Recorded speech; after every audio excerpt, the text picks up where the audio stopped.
بسم الله الرحمن الرحيم الحمد لله والصلاة والسلام على رسول الله إن شاء الله تعالى نعاو وحن هلكن أسوون نمد إن إعلامينه دذلكي يجرمتكي الإراء دتك مسلمين تأه كنا الوطن كمريكان كدافيه سا كجيستين قرحي كدعي زوبة مركو هراء وحن مر لبعض وتعسين يا دتك مشاكل انتي الله سبحانه وتعالى ونحرسته انتي كلها وعنتينا بوقت الله سبحانه وتعالى ودايو الله سبحانه وتعالى ودن كان نبت قليو وارتا ونوسو عليو عدو فربدن باجرو عدو غاس الله سبحانه وتعالى وينغا قبطو انت كدب ان شاء الله تعالى waxaan halkan ka sheegi doonaa dadaalkii farbadnaa ee la galay wixii dhaqaale ahaa ee lagu ururiyay meelihii ay ka kala yimaadeen iyo sida loo maareyn doono insha Allah taala haddana insha Allah hawsha waxaan ku wareejin doonaa oo sii wadi doona insha Allah taala Allah Abdul Aziz Sugle insha Allah jazakumullah khair bismillah alhamdulillah wassalatu wassalamu ala rasulillah sallallahu alayhi wasallam إن شاء الله تدخلون عبد الوهاب الوشعي برنامج عاوز سنمي وبرنامج كروتي كرمت كي أنا بلوري لو بالكو وأرنتي اللي بعتذر وين كنتي وغالب شكل عدد أيان عاوز سنمي وربحين ترنتي عاوز كقادرين أو حجوله أيان لوجكتو ورنتي هوشن كعزي وكرمت كأذى وقعد يهدنا استعماله وحرر ورنتي أنا قاري يهولي ورنتي كشغله لو بدأ قلم عاوز بحين بين إن شاء الله كسوينا تانا warbixinta u kale waxaan rabay roolka Abu Bakar oo ka qaatay masaajidka oo waqtiga markasta dib ka soo dhacda iyo haday masaajid dhisay noqoto iyo haday dhibaato ka dhacdo wadanka abaar haday ka dhacdo arrimahan oo kale runtii Abu Bakar markasta uu taagan yahay shirki macnaha Friday uu horiyay ayaa masaajidka qayb qaatay dhaqaale fiican uu horiyay caawad oo maqlaysay kullu dhalinyarada iyo barnaamij bay soo wadaan runtii aad u dadaaleen lacagtana caawad uu wareejin doonaa insha Allah inta kadib waxaan jeclahay inaynu waqtiga isku kooban inaan ku soo dhaweeyo شيخ عبد الرحمن شيخ عمر إمام مساجد أبو بكر سلمان كان أهجر مكة أيام إن شاء الله كلمة زيدوا إن شاء الله بارك الله في الشباب. بسم الله الرحمن الرحيم الحمد لله والصلاة والسلام على رسول الله صلى الله عليه وعلى آله وصحبه وسلم أجمعين. أما بعد أنا أقول الله يو مسجد كأبو بكر الصديق يو organization كوكمت كي هاي oo la yiraahdo IANA Islamic Association of North America horena loo dhihi jiray golaha imaamiyada ee waqooyiga Mareykanka waxaan rabaa inaan maaragtay aan caawa halkan ka sheego dadaalkii la sameeyay si loogu gurmado dadkii wax ku yeeloobay dhacdadii Zoba ka dhacday 14 bishii oo aad dad badan ku halaagsameen arrinkaas oo aad iyo aad looga damqaday aadna loogu gurmaday Soomaaliyeed in loogu gurmatay gaar ahaan North America masaajida Minnesota guud ahaan teeda gurmad ayay galeen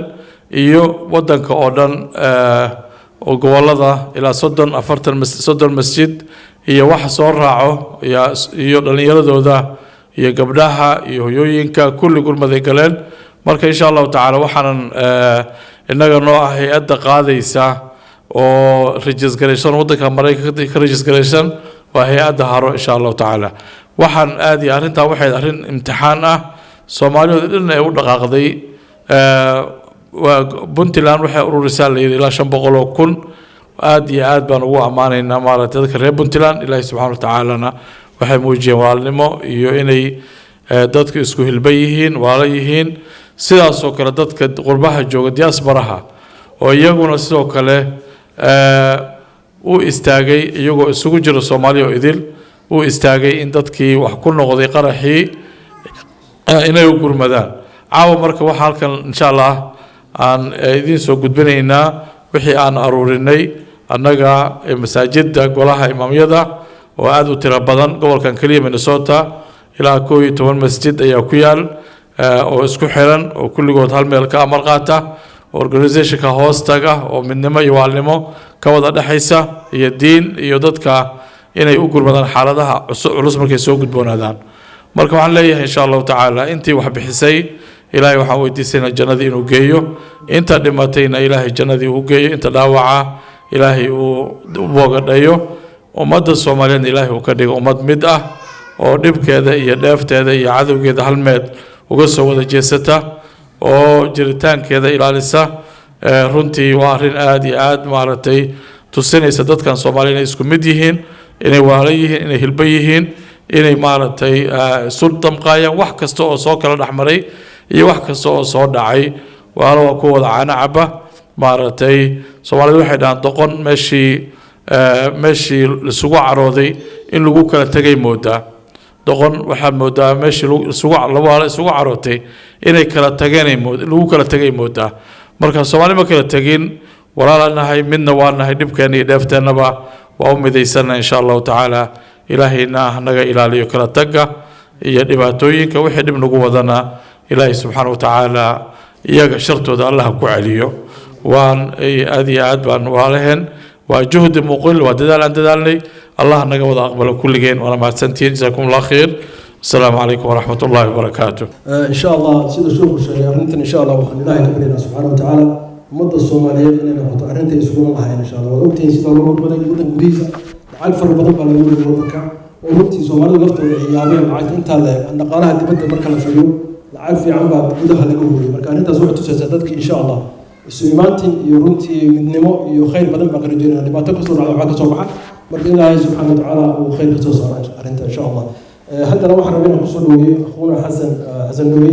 وإكسيكتيف دايركتور كأيانا وإن شاء الله سكن مد وأنتي نوجد دورة يسيد الأبواب اللي حولها نسجود بريد إن شاء الله شو حسن برضه. بسم الله الحمد لله ثم الصلاة والسلام على نبينا محمد وعلى آله وأصحابه أجمعين. الله سبحانه وتعالى من أمهاتنا نوفذ ذي إن قرمت كان قيب كم إذا إن وحقق قبرنه iyadoo oo la dadaalay haddana aan la gaarin meeshii loo socday waxa ilaahay subxaanahu wa tacaala mahadisa kadib aan u mahad celinaynaa dhammaan walaalaha ka soo jawaabay fariintii iyo baaqi halkan aan ka dirnay oo ku aadanaa qaraxii Soobe Oktoobar 14keedii kadib halkan baan isugu nimid masaajidka Abubakar Sadiiq oo runtii ah xarunta ugu weyn dadka Soomaaliyeed iyo muslimiintu ay Minnesota ku leeyihiin arrimo badan oo muhiim ah saldhig u ah waxaan iclaaminay jamciyadda waqooyiga Amerika ayaana loo yaqaano jamciyadda Islaamiga waqooyiga Amerika ayaana maraakista ku midaysan oo ilaa maaragtay 22 ilaa 30 ku dhow iyo dhammaan ummadda Soomaaliyeed ee North America joogta in walaalaha dhibaatada culus soo gaadhay ay u gurmadaan loo istaago arrinta Ilaahay mahadiis waa la dadaalay meel walba waxba laga aruuriyay Mareykanka goboladiisa kala duwan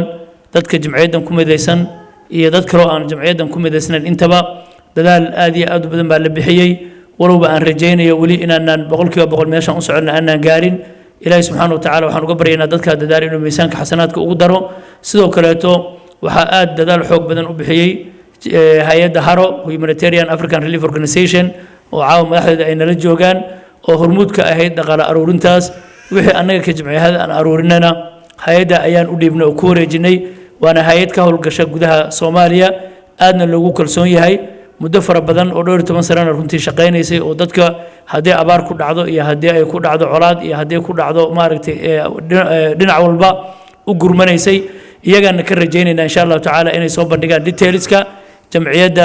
ayaana Islamic Association of North America iyo dadaalkii maraakista ku midaysan iyo dhammaan ummadda kale ka soo gaaray insha Allah taala iyo talaabooyinka ku xiga oo la qaadayo inta waxaan ku darayaa annaga ka jamciya ayaana haddaan nahay dhaqaalaha la aruuriyay waxaan hara ku kabaynaa insha Allah taala oo raacinaynaa wafdi ka socda jamciyadda ayaana insha Allah taala oo Muqdisho u raaci doona oo dhaqaalahaas iyo qaabka loo idaareynayo iyo qaabka loo maamulayo goob joog ka ahaan doona insha Allah taala markay soo noqdaan aan rajaynayo in warbixin ay ina siin doonaan mar kale ilaahay subxaanahu wa tacaala cidii wax bixisay miisaankooda xasanaadka ugu daro walaalaha hawsha ku hawlan ee Haro iyo maaragtay guddiga aan diraynana ilaahay subxaanahu wa tacaala ha u fududeeyo mas'uuliyadda culus inay guutaan ilaahayna iyagoo nabad qaba ha soo celiyo hana ka dhigo kuwa in badan ummadda u khidmeeya oo wax tiro badan qabta wajazaakumullahu khayr wa salaamu calaykum inaan ku soo dhaweeyo akhuuna cali xaaji oo taqaaniin oo ah jeermaanka hay'adda Haro oo runtii warbixinta noo bilaabi doona barnaamijkan sida ugu talagaleen iyo barnaamijkan hawlaha ay u socon doonaan insha Allah shaqaale ku soo dhaweeyo cali xaaji bismillah alhamdulillah wassalatu wassalamu ala rasulillah إخواني في الله runtii waxaan rabnaa caawo in aynu meesha ka caddayno aniga oo ku hadlayo magaca hay-adda haro Humanitarian African Relief Organization waxqabadkii gurmudkii hadda la sameeyey oo shuyuukhda ay ka hadleen 14 Oktoobar Zoba dhibaatadii ka dhacday runtii Soomaali weyn baa u istaagtay culimadii oo dhan baa istaagtay meel walba joogaan Yurub Afrika Soomaaliya gudaheeda waad maqlayseen Puntland lacagaha ay soo direen oo runtii ka qiimo badneed ayagoo locally ah lacagaha banaanka laga soo diray taas waxay ku tusaysaa dadweynaha Soomaaliyeed inay dhammaan ay arrintan u istaageen ayna ka xanuunsadeen annaga qaybta naga soo gaartay waxa weeyaan inaan gurmudkii iclaamino lacagihii aruurino haddana aan gaarsiino ummadda marka caawa halkan waxaan isku nimid inaan iclaamino gurmudkii noola xil saaray lacagtada inaan aruurino maxaa naga soo gaaray lacagihii maxaana noo dhimin inahaas inaan ka dhawaajino oo caawa shirkan jira ay u qabanay runtii culimada oo Sheekh Cabdiraxmaan oday u yahay reer North America hay-adda Ayano Islamic Association of North America Ayano oo runtii qiimo weyn ugu fadhiso dadweynaha Soomaaliyeed iyo masaajidka Abu Bakar oo masaajidada runtii reer North America oo dhan lead-ka u qaado markasta oo wax in loo aruuriyo la damco runtii iyo howlkan aan shirka jaraa'id ku qabanayna ku deeqdo hay-adda markasta oo wax la qabanayo iyo culimada day and night u taagan in ay garab istaagaan dadka ay dhibaatada ku dhacday runtii dadkaas oo dhan mahad gaar ah baan u jeedinayaa waxay go'aan ku gaareen hay-adda haro in ay si toos ah iyo ayaana u wada shaqeeyaan oo ay noqdaan gacan midig iyo gacan bidix ay isu noqdaan marka ilaahay khayr ha idin siiyo waxaan meesha ka cadaynayaa aan rabaa iclaamka inaan ka sheego waxa weeyaan hay-adda haro runtii lacagihii ay aruurinaysay maxaa yeelay waqtigii waxaa loo baahan yahay dadkii dhibaatada ay ku dhacday si degdeg in loo gaaro lacagihii ay hay-adda haro aruurinaysay xaggay maraayiin inay ummadda ogaato oo iclaamkaasi runtii mataqaana walaalkay deeq darajo oo runtii university mar walba oo ay arrimahan dhacaan asana heegan u ah inuu iclaanka geliyeen asana si gaar ah uu mahadinayna ilaahay ajir ha ka siiyo hay-adda haro dadaalkii ay muujisay wixii loo xil saaray lacagihii inay aruuriso Minneapolis handaan iraahdo hoggaanka waxa uu wado masaajidka Abu Bakar gudoomiyahada Cabdiwaajid iyo Sheekh Cabdiraxmaan amiirka guud oo nagala joogo ayaa mataqaana runtii lead-ku u wado hase ahaatee hay-adda haro run ahaantii waxaan rabnaa in ay soo gaartay lacagtii soo gaartay aan meesha ka cadayno aniga qaybtaas ayaan u qaabilsanahay waxaan iga dambeyn doono executive director-ka hay-adda Sheekh Yuusuf Sheekh Cabdulle walaalayaal lacagihii hay-adda ay aruurisay waxay gaarayeen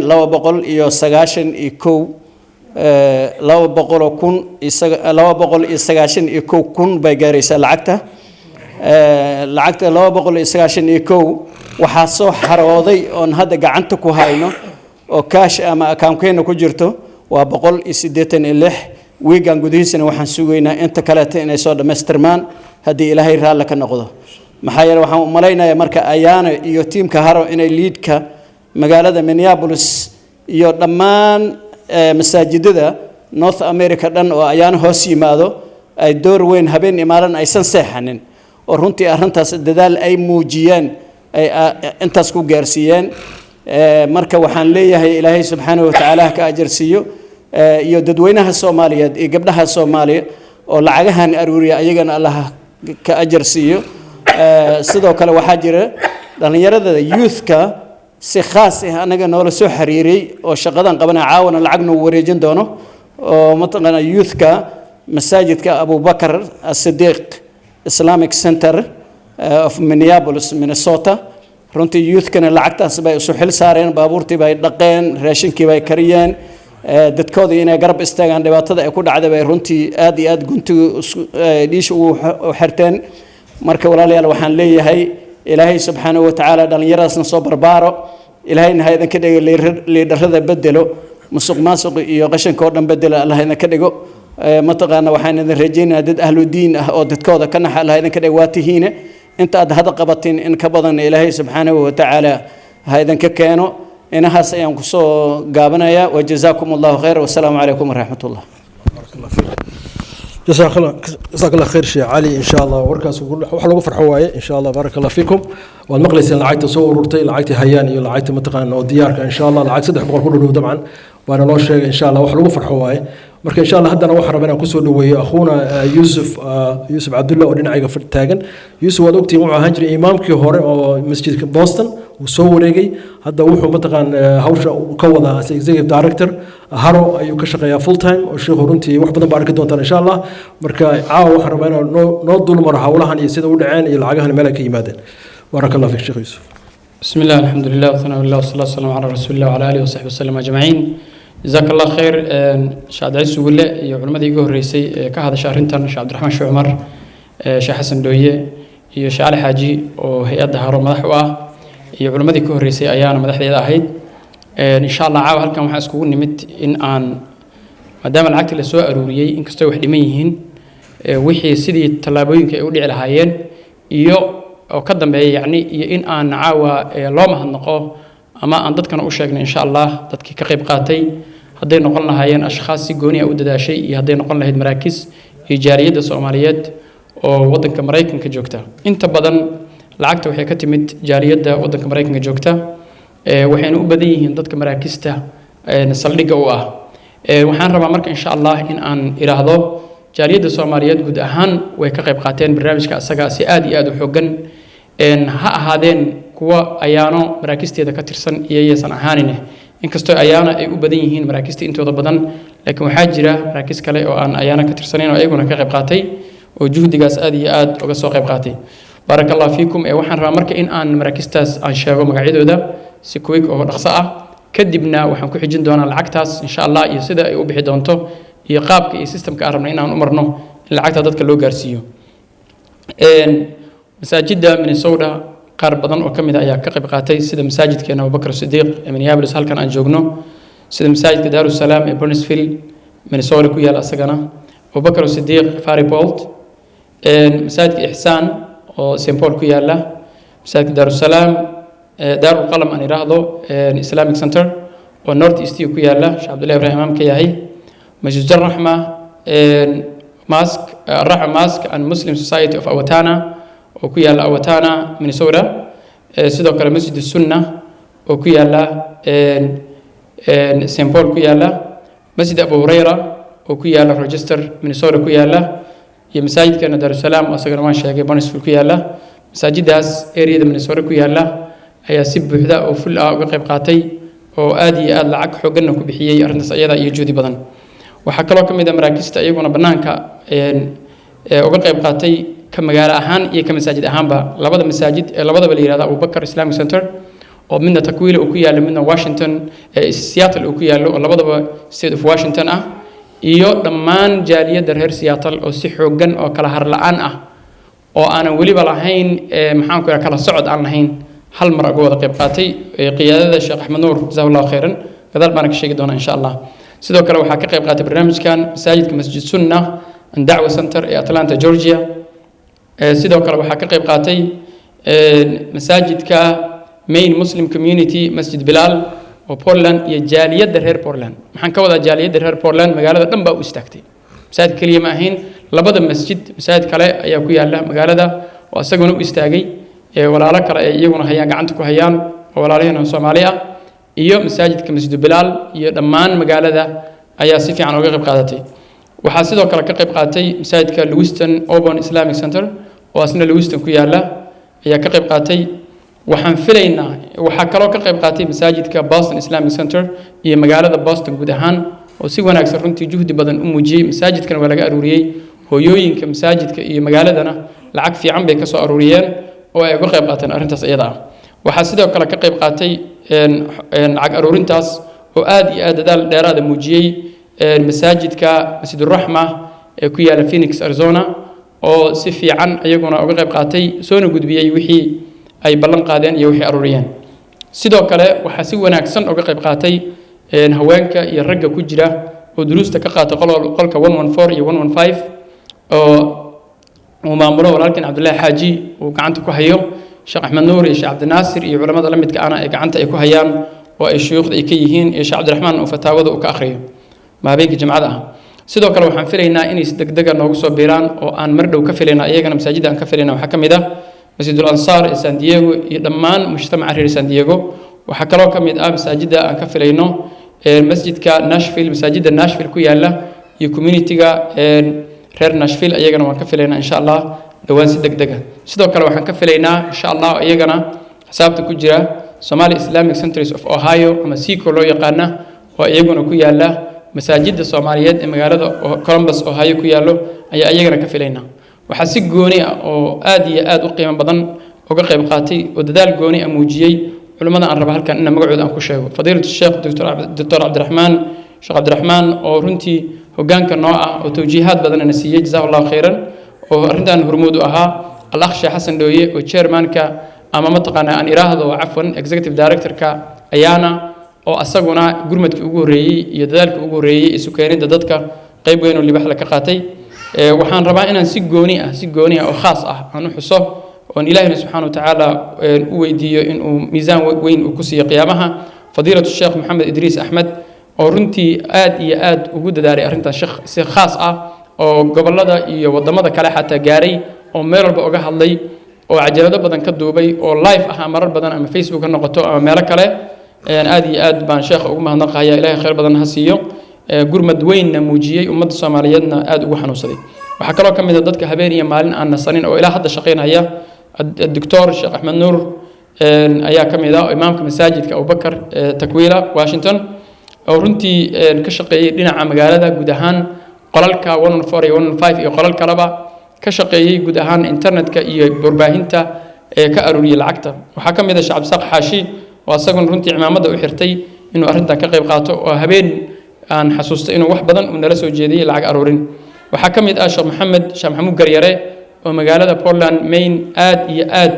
runtii ugu saciyay juhdi badan galiyay iyo culimo kale oo aad u tiro badan intaas wixii aan ka tagay waa halmaan xageeyga ah laga raali ahaado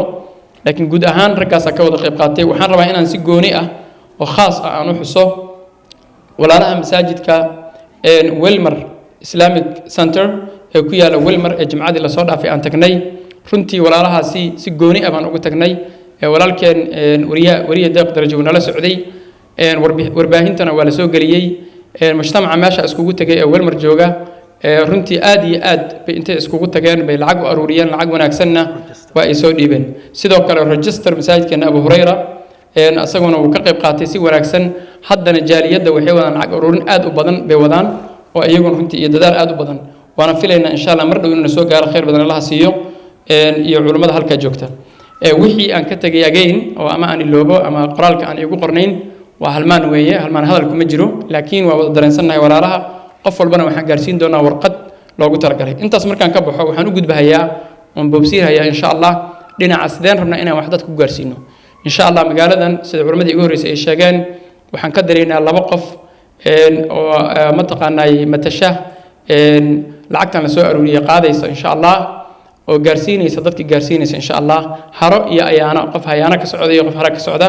ayaan u diri doonaa insha Allah sida ugu dhaqsiyaha badan leh ama maalmaha soo socda waxay la shaqeyn doonaan labadaasi qof xafiiska hara ay ku leedahay magaalada Muqdisho already waxaan ku leenahay xafiis shaqeeyo oo jira iyo guddiga qaranka ee dawladda Soomaaliyeed ay agaasintay ama ay abaabushay runtii annagu ka hay'ad ahaan waxaan ictiraafsanahay oo ognahay nidaam in lagu shaqeeyo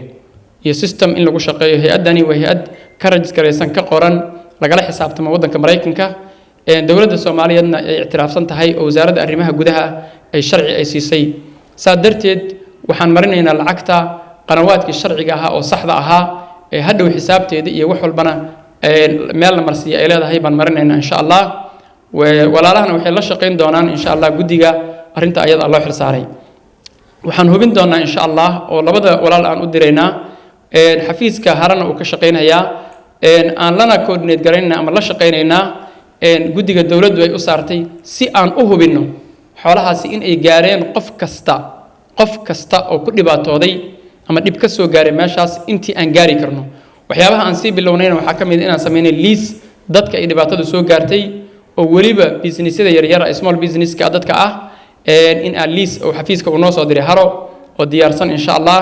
dadkaas baana lagu bilaabi doonaa haddii ilaah yidhaahdo intaas baan oga baxayaa walaalaha mar labaad iyo mar saddexaad ilaahay baa mahad iskale waan u mahad celinayaa jazaakum allahu khayran wabaaraka allah fiikum waxaan si gooni ah aan rabaa inaan ugu mahadnaqo walaalaha dhalinyarta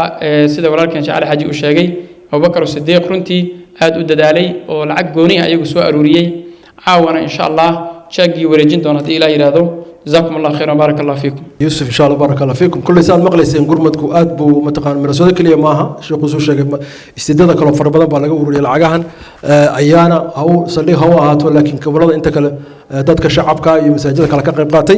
هذا لو حرم برنامج كنا سود ويا أخونا أبو فضل وتقانين إمامك مساجدك السنة سلمر كان أيانا مشهورة من براه ونقابل سن حريرك متقان بوبرليشن إن شاء الله الشيخ أبو فضل إن شاء الله تفضل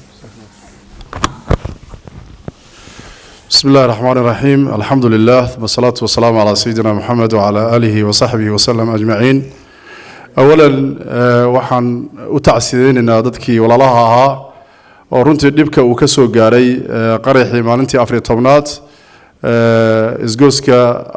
Soobe oo runtii ahayd masiibo qaran mujtamaca muslimiinta ah meel kasta ay joogaan khaasatan Soomaaliduna runtii uu aad u taabtay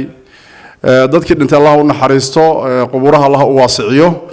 inta dhaawacana Ilaahay subhanahu wa ta'ala ha kabo runtii waxa laga yaabaa wax kasto dhaco oo marka u muuqdo bini aadamka aragtidiisa shar inay khayr tahay laga yaabaa sida Ilaahay subhanahu wa ta'ala uu tilmaamay wa asa an takrahu shay'an wa huwa khayru lakum dadkii waxaan la maagana dhibka iyo dabadaabiyada oo musiibada ka soo shaqeeyay ayagu dib bay dadka la rabeen laakiin runtii waxa muuqato in arrinka Soomaalida meel kasta ay joogto runtii ay u ahayd arrin runtii ma aragtay qayb weyn ka qaadatay midnimada ummadda Soomaaliyeed insha Allah ta'ala waxaan rajaynaynaa in kuwa dhibka la maagan ummadda iyo ku maaratay Soomaaliya iyo wadankaba Ilaahay subhanahu wa ta'ala in ummadda ka difaaca kana qabto dadka dhibka ku gaarina Ilaahay subhanahu wa ta'ala inuu u boogdhayo inta kadib walaalayaal jaaliyada Soomaaliyeed ee waqooyiga Mareykanka degan oo kaashanayso ayaana iyo maraakista islaamiga ah runtii dadaalka ay muujiyeen oo maamulayaashii hadda iyo mas'uuliyiintii hore ay tilmaamayeen lacag ku dhow 300 oo kun runtii waxaan dareemayaa run dadku inay fahansiin inaysan yareen qaabka loo soo aruuriyay iyo juhdiga iyo dadaalka lagu bixiyay oo san fududayn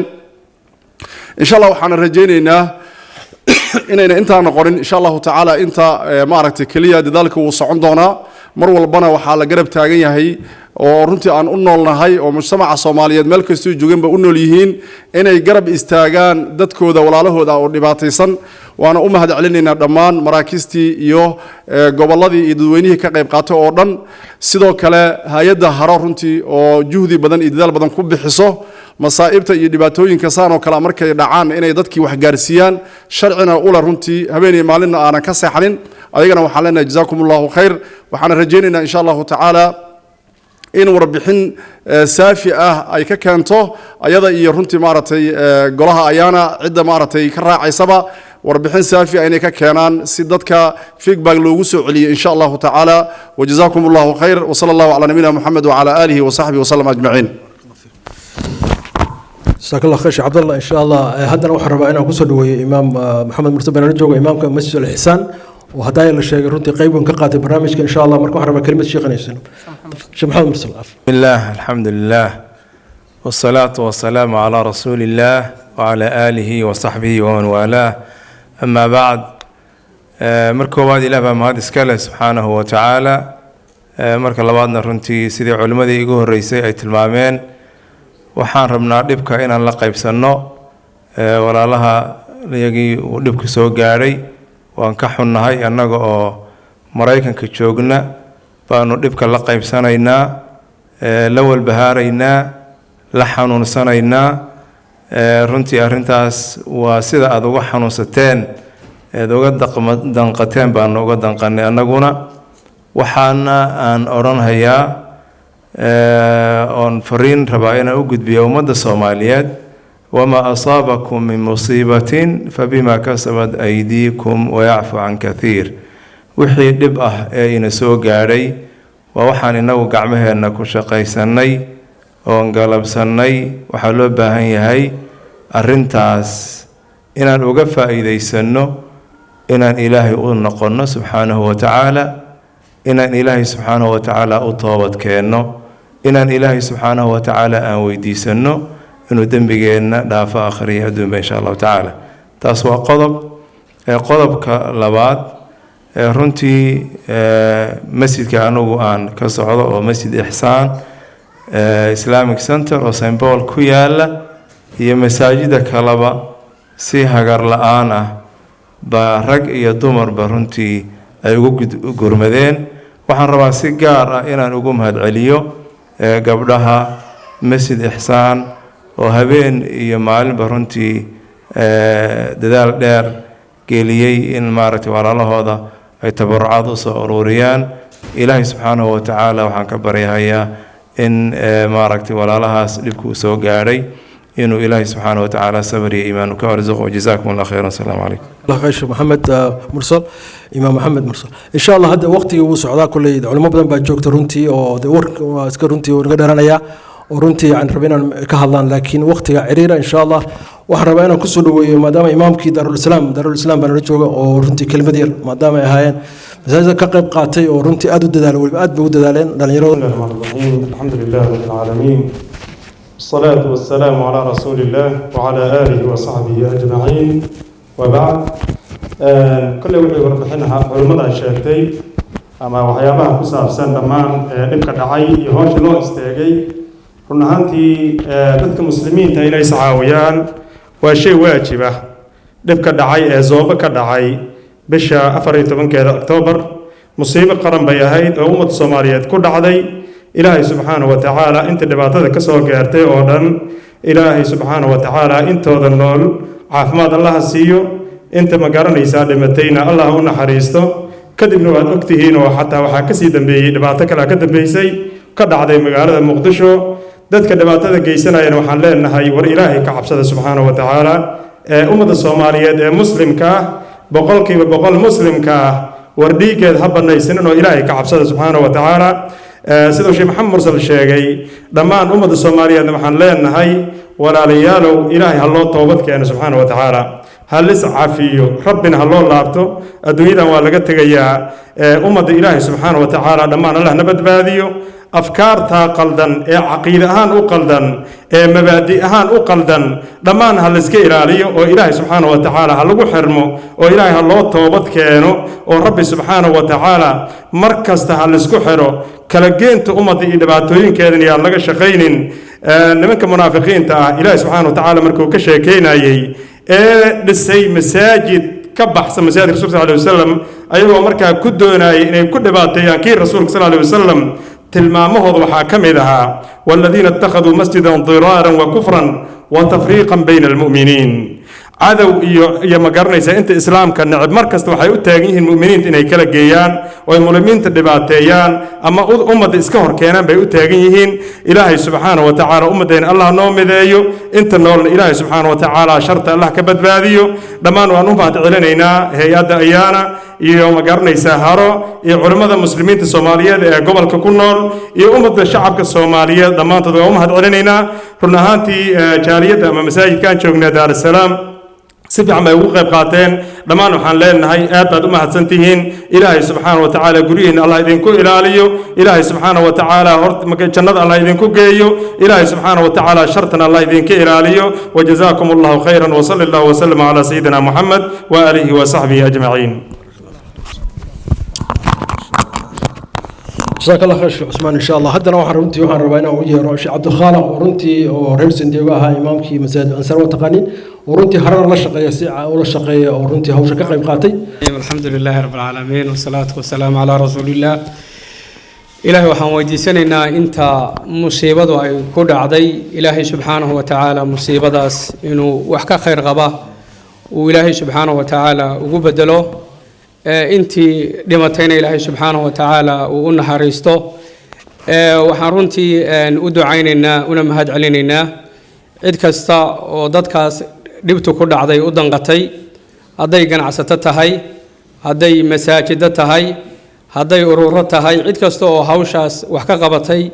oo dadka masaakiinta u naxariisatay oo u damqatay ilaahay waxaan uga baryaynaa wixii ay bixiyeen wax ka khayr badan oo ka fadli badan oo ka barako badan oo ka wanaagsan ilaahay subxaanahu wa tacaala inuu ugu bedelo meeshii ay ka soo saareenna ilaahay subxaanahu wa tacaala bedel khayr qaba uu ilaahay u ka siiyo waxaan ummadda Soomaaliyeed meel kastoo ay joogto ugu baaqaynaa walaalayaal in la isu gurmado oo la iscaawiyo oo la isu naxariisto arraaximuuna yarxamuhum arraxmaan buu nebigu calayhi salaatu wasalaam kuwa naxariista ilaahay baa u naxariista aynu u danqanno dadkeena dhiban ee dhibaatada ku dhacday ee ilaa iyo hadda weli dhibaatada ku jira ilaahay waxaan ka baryaynaa dhibtaas iyo musiibada waddankeena ka jirta ilaahay inuu ka saaro wax ka khayr badanna ilaahay inuugu bedelo jazaakum allahu khayra baaraka allahu fiikum آمين يا رب جزاك الله خير شعب عبد الخالق إن شاء الله وحن ربنا إنا نسوقهم لو وقف أما صدق قف نسوقه بينا إن شاء الله هذا واحد جعل أخونا عبد النور بشاش ونلجوج ورنتي كيمي سان دييغو أمي ماشي يا سان كلاود سوري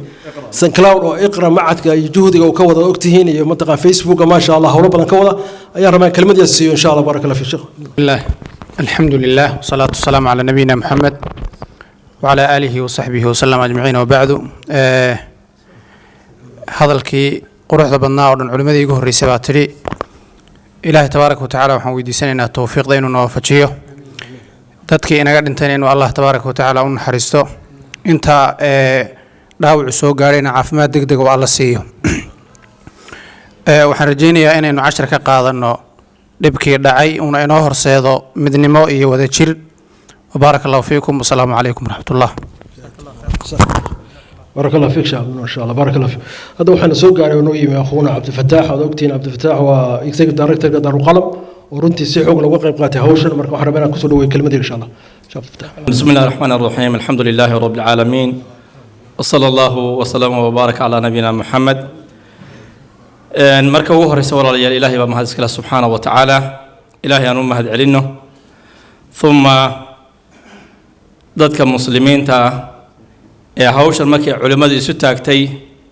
ajiibay oo wixii awoodooda ahaa la baxay baan ilaahay ugu mahad celinayaa subxaanahu wa tacaala waxaan leenahay waxaad la baxdeen ilaahay idinka aqbalo waxaad la hadheenna ilaahay idin barakeeyo walaalayaal taas waxay tusinaysaa ruuxa muslimka ah ruuxa kale ee walaalkii dhibaata markay ku dhacdo dhibaatada inuu la qaybsado waa shay waajib oo diiniya wey siduu nabiguba calayhi salaatu wasalaam sheegay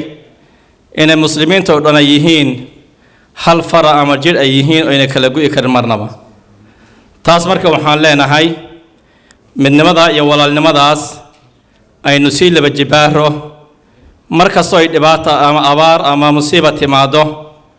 inta kale een waxayna ku dhicin inay u gurmato walaalahood waa shay diiniya qadiyo diiniya walaalayaal intaa ka bacdi waxaan leeyahay walaalayaal dadkii dhintay allah u naxariisto inta dhaawacana ilaahay subxaanahu wa tacaala allah caafiyo dadkii ku hanti waayena ilaahay subxaanahu wa tacaala wax ka khayr badan allah uu bedelo وصلى الله وسلم وبارك على نبينا محمد. بسم الله الرحمن الرحيم الحمد لله رب العالمين الصلاة والسلام على رسول الله وعلى آله وصحبه وسلم. أما بعد إلهي بقى مهدس كلام مركو جوهرية ونو سهلي هل كان أنا سجون ما إنه أنت أصو علماء يوناق يضد مساجده يعني مثلا فلقي سينو جسي ونسوق جروبنا وحسوق ورورينه مركو حنلاقي هاي أنتي لمتينا إلهي هون حريستو جنة رحمة الله سيو كتابك ميك الله كسيو واسك الشهداء أنت داوعنا إلهي هو بوجد إلهي عافمات دق هسيو رنتي مركي الله في شو كلي سومال واحد ترى هل بح أركيسا واحد كل تي واحد كودي دمنا منطقان هدي عن حقاء وشيء لهذا وحي علماء يرجع القرآن كما يقدم بيو وحاول مكر لكن أفك سومال يعني سجاها رهية مركا وارد يسنا علماء ذا يعني موت كملك سؤال شوكتو وكل مياه هدي حتى جوري سره برعد كشرتو ماشي إلهي وكاي قدر يدافع ميسي والوجينا وانا كل ما نيسا أنت هذه متى قدرت إلهي بهد ماشي أنا كل ما تو رنتي وحكلوا حسوسنتين ilaahay inuu inoo sheegay wax badan waxa adduunkan ka dhacay wax dhici doonaba haddaan dadka alla isku salladin oo barkoodba barlaynin adduunka dhan baa fasahaadi lahaa buu leeyahay culimmadan uu dhadhegaysanaa xoogaa ayagaa dee waqti badan uma haystaan wax badan noo sheegi lahaa laakiin anagu uun afkeena isaga gaabsanaynaa waxaan uun maqlayna waxbaana ka sheegaynaa waxaan waa wax qadara weeye laakiin ilaahay waxaan ka baryaynaa ilaahay waxaan asaga qadartiisa ahayn wax kuma noqdaan ilaahay inuu noo qadaro midii dhay lahayd oo nabad ah oo ummaddaas soomaaliyeed kala badbaadin lahayd soomaalidu waxay tidhaahdaa adduunka geerida waxaa ugu daran kaa dhimay oo kugu dhimay yacni qof adiga ehelkaaga ah oo haddana adigii kugu dhintay yacni waa laba geeriyaad weeye mataqaana marka maanta waxa isjarahaya waa ummaddii soomaaliyeed oo aan kala maarmin oo sida hadda kuwaas yacni mataqaanaa ilaa gees si isugu gurmanahayaan oo kale yay la mid yihiin kuwa wax dhibaataynaya waa ummaddii soomaaliyeed weliba dhallinyaradii soomaaliyeed oo maanta markii la eego juhdiga iyo xoogga iyo dhibaatada mataqaanaa maaragtay dadkooda iyo ehelkooda iyo ummadooda maanta ay kaga eed sheeganayaan haddii dhinaca kale ilaahay ku hanuuniyo wax weyn oo intaa ka badan qaban lahaa marka nin wiil waa la yidhaahdaa waxaa la yidhi aad iyo aad waagii hore wuxuu ahaa nin yacni communitigiisa uga dhex muuqda marka xoogaa ninkii madaxa taagay waxbuu qoorta jebin jiri wuxuu socdoo markii dambe wuxuu yidhi war wax kastaba sameeyayo nin raga walaalo wuxuu ku dhaama lawaabaa la yidhi yacni maadhow hadda waad maqlayseen runtii madaxweynihii ummadda ayaa bareer cad inta la soo istaagay yidhi war nimanka ka rayn weynayay yacni maxaan samaynaa marka waxa weeye talibaado talasoo kuma dhalato waran waxaan odhan lahaa wartanu waa ijiid aan ku jiide 20 sana dhibkaan iyo balaan ku soconnaa war ilaahayna aan barinoo toobad u keena sida culimadu ay sheegeen halkaana xal dhaama hal la raadsho oo si kastaba ha yeerta culimadii waa joogtaa khiyaartii waa joogaan odayaashii waa joogaan bal halkaan xal dhaama oo ummaddan soomaaliyeed ay dhiiggeeda ku badbaadi karto oo wixii ilaahay qadaray taga ee waxa kale ay ku badbaadi karaan hal la raadsho oo aan isdillo un keliya shay ku dhammaan aad iyo aad baan waxaan u bogaadinahayaa masaajidda iyo culimmada iyo shakhsiyaadka arrintan ka qayb qaatay oo aad iyo aad runtii mataqaanaa haddii ilaahay ku idmaayo tabarucooda yacni meeshaan keenay waxaan aad u jeclahay inaan xuso maxamed rashiid haddii ilaahay ku idmaayo yani magac miyaan khalday mise waa sax maxamed rashaad iyo tiimkiisa yacni hadda ka hor mar idhi baaca dheerdheer baa biyaha wada midka gaabanna waxunbuu gurin yacni markii la fiiriyo yacni sida ay ku dadaalhayeen waxay ku ururinayeen teknikada ay isticmaalahayeen yacni waa wax yacni rabaani ah marka dhallinyaradu aad bay u fiican yihiin dhinacooda khayrka haddii ilaahay kusoo xijiyana waa khayr dhinacooda shartana waad arkaysaan oo wax salka dhulka dhiga waa lala-yahay marka dhallinyarada allaha noo hagaajiyo yacni dhinaca toosanna allaha noogu hanuuniyo ummadda soomaaliyeedna ilaahay boggooda burcadka khayr qaba ha isu mariyo meelaan joogno waxaan isu dardaarmaynaa ilaahay cabsidiisa iyo iskaashi iyo xalkaan dhaama in la raadsho wasalaamu calaykum waraxmat ullaahi wabarakaatu بارك الله فيك شيخ آدم بارك الله فيك كلمة رنتي هذا قيمة بدن هذا واحد ربنا انتنا دعاء الشيخ وقلنا واحد ربنا أن كسر دوي رنتي سها داية الشيخنا لأن يرد متقن أبو بكر قبل يقول برنتي آد بوقف قاتم برنامج وحي حتى كورنا ويسميين أبارتي وقتي أبارتي الوجر رنتي هذا نسيم إيشيو بيسميين أو متقن دال بدن عنتي يبيان قاري لما متقن كارو وش لو سميو وحياة بدن بيسمي رنتي ولا عكوريين عاو وحي ربان dhalinyarada kale ku dhiirigeliyaan insha Allah inay wareejiyaan lacagta ururiyaan lacagta waan sheegnay caawa 7,000 dollar marka waxaan rabaa maxdarashada ku soo dhaweeyo ama qofkii lacagta wareejinaya ay ku wareejiyaan mataqaan sheekha u dhiibaan dabadna lagu wareejiyo haro lacagta insha Allah tafadhal bismillahir rahmanir rahim alhamdulillahi wa kafa thumma salatu wa salamu ala ashrafil anbiya'i wal mursalin sayyidina muhammadin wa ala alihi wa sahbihi ajma'in kulli shay wax walba waxa ma hadda koobaad siinayna Allah subhanahu wa ta'ala nawaafajiyay dad dhiban oo xaqiiqatan la kala garan waayay meedkooda inay rag yihiin inay dumar yihiin oo gubtay oo waliba Soomaali ah oo muslimiin ah mid waa mid koowaad waxaana saaran waajib islaam ah in aan u gurmano qofka muslimka ah ee dhibaatada soo gaartay meel kasta uu joogo waxaan awoodno sida uu nabigeena sallallahu alayhi wa sallam inoo sheegay waa كالجسد واحد قفك مسلم كأي قفك كله واسيد هالجر أو كله مركي وجر كأي بالك حنونه سنوا مسحن كرتت فرتا يرتا هذيك حنو تعاوى جيفكم يالو مركي أنا وتأكدوا لنا أو دنيا اسكو تكتيا حقيقة أو قبل يويل الاسكو جرا ilaahay subxaana wa tacaala awooddiisa nagu waafajiyey inaan ka qayb qaadano anagoo og inay culimmadeena dhinaca ay ka wadaan hooyooyinkeen dhinaca ay ka wadaan dhammaan communitiga ay wada istaageen laakiin qaybtii dhallinyaradana anagana inaan istaagno baan ku tashanay ilaah baana na waafajiyey asagaana mahad iskale in badan asaga u mahad celinaynaa sidoo kale waxaan u mahad celinayaa gabdhaha masaajidka abubakar oo xaqiiqatan howl wanaagsan oo habeen iyo maalin halkaa u fadhiyey qaabo badan baa lacagta ku keennay sida idiin muuqato lacagta waa $7,000 1 week iyo half aan kusoo aruurinay qaabo badan aan kusoo aruurinay ama ha ahaato guryaha aan degannahay bildhinnada inaan ka soo aruurino ama ha ahaato in aan ka soo aruurino dhallinyarada asaageen ah oo $20 $10 ama ha ahaato inaan masjidka ka istaagno oo sidii culummada xitaa aan ka boobno ii sheeg microfonka si mataqaanaa dadkeena anagana meesha kaalinteena uga muuqato alxamdulilah wayna soo dhaweeyeen maamulka masaajidka especially directorka masaajidka mahad ballaaran ha ka gaarto iyo culummada oo dhan oo ugu horeeya sheekh cabdiraxmaan sheekh cumar ilaahay ha barakeeyo wayna nagu dhiirigeliyeen without themna anaga waxaan maana qabaneen sidoo kale magacyada gabdhaha inaan sheego way ka cudur daarteen laakiin hawshan badankeeda gabdhaha usoo kariyey dab u galay usoo kacay usoo kufay meel u fariistay soo ururiyay ayagana sida anaga u arurinayna oo kale bay u arurinayeen alxamdulilaahi rabbil caalamiin alxamdulilah marka waxaan rabnaa insha allah maadaama hay-adda haro lagu kalsoon yahay in anagana ku wareejino intaa yarta aan soo arurinay kaalin yar bay anaga nala tahay xaqiiqatan laakiin cadad ahaan lacagtan way badan tahay 1 week iyo half in lagu soo aruuriyo lacag intaa leeg laakiin anaga sidii hore caadada inoo ahaan jirtay markay dhibaato dhacdo dhalinyaro ahaan waxaan jecelnaha communitiga oo dhan inaan ka wada qayb qaadano marka qaybtii dhalinyarada anagoo muujinayno lacagtan qaybta dhalinyarada xoogaa way ka yar tahay laakiin waxaa la socotaan dhalinyarada inay masjidka abubakar kuwa keliya jooga aysan ahayn oo dhalinyaro badan ay istaageen oo meelo badan oo maanta haddii aad social mediaha gasho aad kuwo badan ku arkayso oo naga fiican ilaahay ha barakeeyo ayagana ilaahay subxaana wa tacaala waxaan ka rajaynayaa inuu ummaddeena qalbigooda isku soo duwo ilaahay subxaana wa tacaala waxaan ka rajaynayaa inuu dhalinyarada mas-uuliyadda u dhiibo marka odayaasha waa ka daalnay dhalinyarada inuu mas-uuliyadda allah u dhiibaan ka rajaynayaa insha allah ilaahay subxaana wa tacaala waddankeena hanoo hagaajiyo meeshaan aad joognana dhibaatada dhalinyarada ku haysatana ilaahay ha ku ilaaliyo awood badan ay geliyaan dhalinyarada way awood badan tahay sida uu sheegay adeerkay gaalkacyo way awood badan tahay ilaahay awoodooda ha u dhiibo waddankii iyo meel walba ay joogaan insha allah ilaahay subxaana wa tacaala aan ka rajaynayna culimmadana waxaan ka codsanayaa dhalinyaradaas ka soo qayb qaadatay inay usoo wada duceeyaan waxaan siinayaa kelmadda sheekh cabdiraxmaan sheekh cumar fali tafadal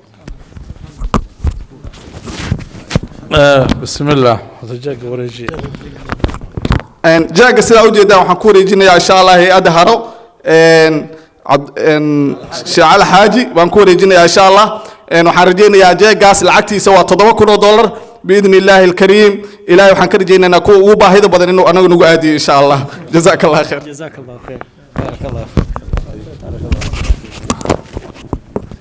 بسم الله dhalinyarada runtii aad bay u fiican yihiin dadaal badan ay sameeyeen lacagta arkaysaan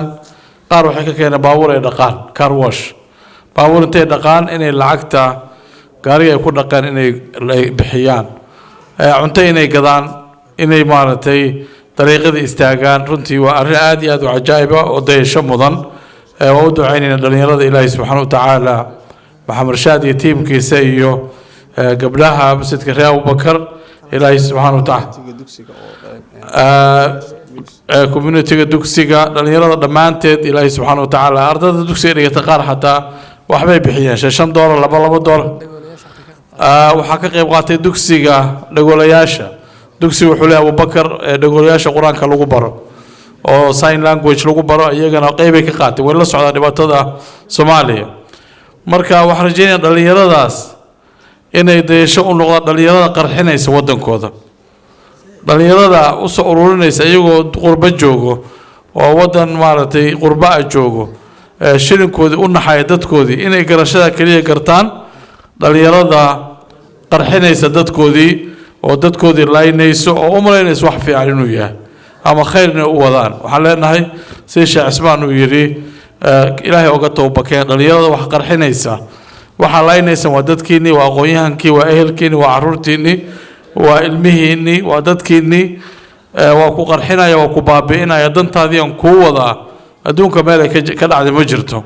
waa ku dilaya adiga maslaxadaadaan ku wadaa dhageyso ogolo maslaxadaadaan ku wadaa waa ku dilaya waabay dilaysaa see maslaxadii u wadaa waabay qarxinaysaa hantideedii burburinaysaa ilmihii baabiinaysaa haddana see maslaxa igu wadaa see wanaag igu wadaa marka insha Allah taasna ilaahay uga tooba keenan dhalinyarada duurka ku jirta sida ibn Abbas nimankii khawaarijta ahaa 20 kun ka soo celiyay hal maalin kaliya uu la hadlay waxay aaminsan ibn Abbas inay gaaloobeen ibn Abbas inay diintii khaldayaan ibn Abbas waa ninka nabigu u duceeyay alayhi salaatu wasalaam ila Allahumma faqihu fi diin oo islaamka 20 kun ka soo celiyay oo markuu u sharxay diintii marka diinta si khalad loo qaato waxay keenaysaa yani wax kasta way ka daran tahay sidoo nabiga alayhi salaatu wasalaam iyaakum walghulu xaq jirnimada iska jira fa innahu ahlaka man kana qablakum xaq jirnimada waxay halaagtay dadka idinka horeeyay oo dhan annagana waana halaagtay shaki ma laha inay halaagtay haddaan laga leexanin inta soo socota way halaagi doontaa nabiga hadalkiisa hadal run ah oo kooban خوارج انت كدل المسلمين حساب ما لها ما انت المسلمين انت كدل يعني ما كان شباب ايو ما كان شباب اسو حيدنا امه المسلمين بابيان وهاي الجهاد انه وهاي الجنه ان لو غلاي انت كو رسينا عذابي كو غشي هدا waxaa sameeyay انت ka dambeysana عذابي ku gali doonta ogaada ta ku bishaareysta hawma in wada sax ku taagantiin arida waa arin yani totally khalad ah ilaahay uga tabakan isdaba qabta intaad layseen dhigeed waalidin haystaa wax kasta ha noqdaano marka insha Allah taala iyo ninkii ku kaalmeey walow kalima ninka kaalmeeyna waa la mid isagana wuxuu nabiga qofkii qof dilkiisa ku kaalmeey walow bishadri kalima kelmad nuskeed hatta hadaad ku kaalmeyso dambiga qaybaad ka qaadanaysaa marka ilaahay ka cabsada ka tooba keen waxa kan dhalinyarada waa dadkiina baabiinina dalkiina baabiinina usoo noqda waalidiintii dadkiini iyo culimadiina diinta kuma istaagaysa muslim dhiiggiisa daadintiisa never ever waligin ma dhicina waligeed islaam in lagu ogo muslimiin laayntooda marka ilaahay oo looga tooba keeno ilaahay waxa weydiisanaa subhanahu wa ta'ala